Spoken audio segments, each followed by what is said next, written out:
जी नमस्कार, अस्सलाम वालेकुम, सत श्री अकाल। मेरा नाम डॉक्टर सागर चौधरी है और आज बात करनी है कोरोना से संबंधित मानसिक परेशानियों के बारे में और उनके समाधानों के बारे में। तो ज़्यादा समय न लेते हुए शुरू करता हूँ। कोरोना से संबंधित मानसिक परेशानियाँ, इस बीमारी ने हमको सिर्फ आर्थिक रूप से या स्वास्थ्य के रूप से या सामाजिक रूप से नहीं मारा है, इसने हमें बुरी तरह बुरी तरह मारा है मानसिक रूप से भी।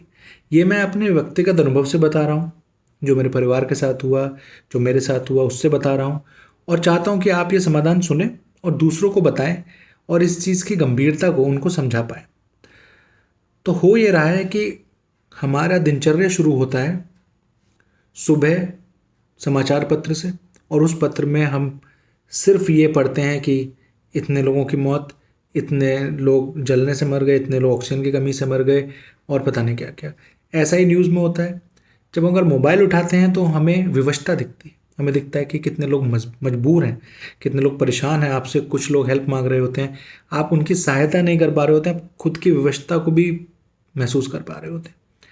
ये सब चीज़ें जागरूकता के लिए ज़रूरी हैं, पर इसके साथ साथ ये हमें मानसिक रूप से इतना तोड़ देती हैं कि रात की नींद हमारी वैसे ही इस जनरेशन ने अच्छी खासी ख़राब कर ली थी और ज़्यादा ख़राब है। जिसकी वजह से मैंने देखा है कि मेरे परिवार में भी और परिवारों में भी चिड़चिड़ापन बढ़ रहा है, उदारता कम हो रही है, हंसना कम हो रहा है। और इन सब का सॉल्यूशन, इन सब का समाधान सिंपल है। पहले आप समझ लें कि ये किस तरीके से इफ़ेक्ट कर रहा है, किस तरीके से ये प्रभाव डाल रहा है।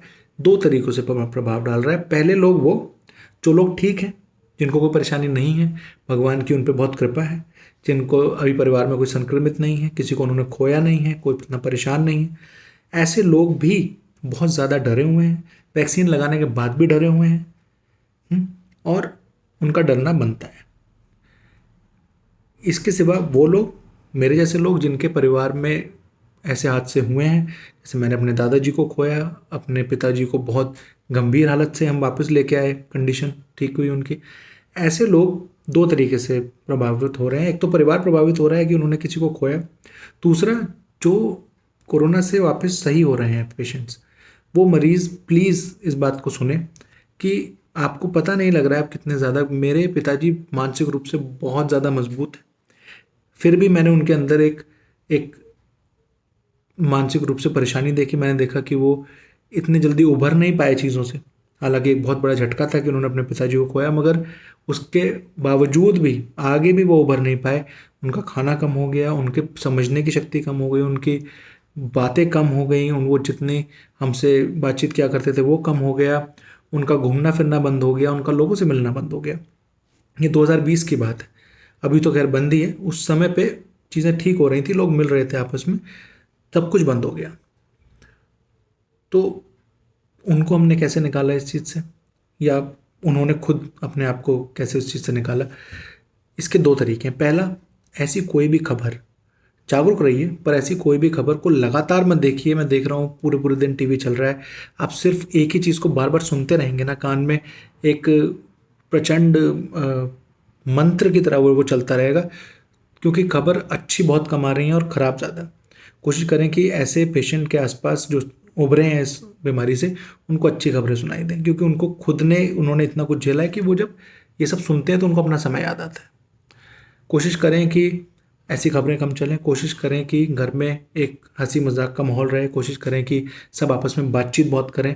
कोशिश करें कि अगर आपको कोई ऐसा इंसान पता है जो अकेला रहता है या उसके परिवार में ज़्यादा लोग नहीं हैं, तो ऐसे परिवारों को समझाएं कि कोरोना पेशेंट को ठीक होने के बाद भी अकेला ना छोड़ें। आप हो सकता है कि किसी से बात कर सकें, अगर अपने परिवार वालों से या जो भी ठीक हुआ है उस पर्सन से किसी भी तरह कांटेक्ट कर सकें, वीडियो कॉल कर सकें। आपको पता है वो आपका दोस्त है, आपका रिश्तेदार है, आपका कोई भी जानकार है। कोशिश करें कि उनसे बातचीत करते रहें, कोशिश करें उनसे व्यंग करते रहें, कोशिश करें उनको पुरानी बातें याद दिलाते रहें जो सही अच्छी बातें। इसके सिवा योगा का बहुत बड़ा रोल है। आप बाहर नहीं जा सकते, आप अंदर जा सकते हैं अपने। You can meditate. पूरा परिवार 10 मिनट मेडिटेट करने की कोशिश करें। आप यंगस्टर्स हैं, आप यूट्यूब पे सब कुछ सीख सकते हैं देख के। अगर आपको नहीं आता है तो बुक्स अवेलेबल है, तो सीखें। इसका बहुत बड़ा इफ़ेक्ट आप पे पड़ेगा। आपको लगता है ऐसी कई बातें हैं जो आप किसी से शेयर नहीं कर सकते, दोस्तों से नहीं कर सकते, अपने परिवारजन से नहीं कर सकते, तो लिखें। चीज़ों को जितना लिखेंगे, जितनी चीज़ें बाहर आएँगी, उतना अच्छा रहेगा। कहते हैं ना कि शरीर के अंदर कोई भी चीज़ इकट्ठी हो जाए वो ठीक नहीं है। चाहे वो खाना हो, चाहे वो आपकी सोच हो, चाहे वो बहुत ज़्यादा परेशानी हो, कहीं न कहीं तो आपको निकालना पड़ेगा। सही है? तो कोशिश करें कि इस तरीके से जिएँ अपनी ज़िंदगी, और कोशिश करें कि दूसरों की मदद कर सकें किसी भी रूप में, जिस भी रूप में आप कर सकते हैं। इस समय पूरे भारत को एक दूसरे के साथ देने की बहुत ज़्यादा ज़रूरत है। मैं जिस रूप से परेशानी आपकी दूर कर सकता हूँ उस तरीके से कर रहा हूँ। कई लोग मुझसे बहुत बड़े काम कर रहे हैं, मैं तो बहुत छोटा इसमें अपना महत्व निभा रहा हूँ, अपना रोल निभा रहा हूँ। तो कोशिश करें कि एक दूसरे की मदद करें, एक दूसरे के साथ खड़े रहें। बहुत बहुत शुक्रिया सुनने के लिए, अपना समय देने के लिए, अपनी एकाग्रता देने के लिए। नमस्कार, जय हिंद, जय भारत।